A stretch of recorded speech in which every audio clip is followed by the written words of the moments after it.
मैं कई दिनों से बेरोजगार था। एक एक रुपए की कीमत जैसे करोड़ों लग रही थी। इस उठापटक में था कि कहीं नौकरी लग जाए।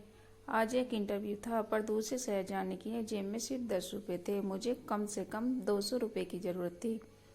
अपने इकलौते इंटरव्यू वाले कपड़े रात में धो, पड़ोसी की प्रेस मांगे कपड़े पहनकर, अपनी योग्यता की मोटी फाइल बगल में दबाकर 2 बिस्कुट खा के निकला।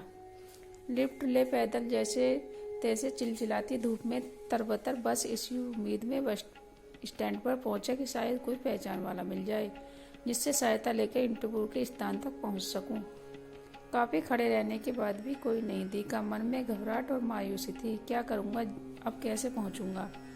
पास के मंदिर पर जा बैठा। दर्शन कर सीढ़ियों पर बैठा था।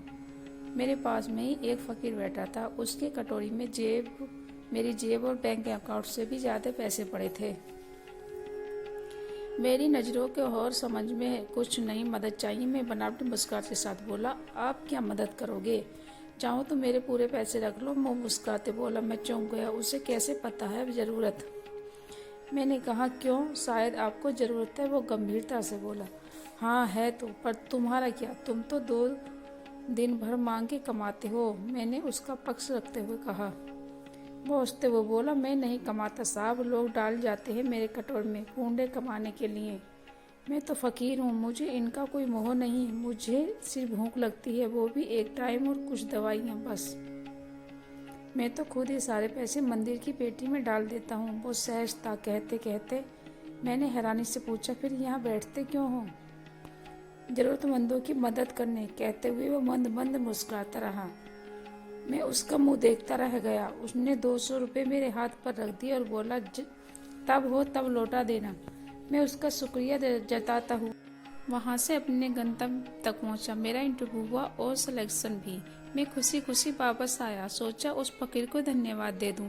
मैं मंदिर पहुँचा। बाहर सीढ़ियों पर भीड़ लगी थी। मैं घुस के अंदर पहुँचा, देखा वही फकीर मरा पड़ा था। मैं बहुत चक्कर रह गया। मैंने दूसरों से पूछा, यह कैसे हुआ? पता चला कि वो किसी बीमारी से परेशान था, सिर्फ दवाइयों पर जिंदा था। आज उसके पास दवाइयाँ नहीं थी और न ही खरीदने के पैसे। मैं अवाक सा उस फकीर की ओर देखता रह गया था। अपनी दवाइयों के पैसे वो मुझे दे गया था। जिन पैसों पे उसकी जिंदगी का दारोमदार था, उन पैसों में मेरी जिंदगी बना दी थी। भीड़ में से कोई बोला, अच्छा हुआ मर गया, भिखारी भी सारे बोझ होते हैं, कोई काम के नहीं। मेरी आंख डबडबाई। वो भिखारी कहाँ था? वो तो मेरे लिए भगवान ही था, नेकी का फरिश्ता, मेरा भगवान। मित्रों, हम में से कोई नहीं जानता कि भगवान कौन है और कहाँ है। किसने देखा है भगवान को? बस इसी तरह मिल जाते हैं। दोस्तों, यह कहानी आपको कैसी लगी कमेंट करके जरूर बताएं। पसंद आई तो लाइक कीजिए, चैनल को सब्सक्राइब कीजिए। धन्यवाद।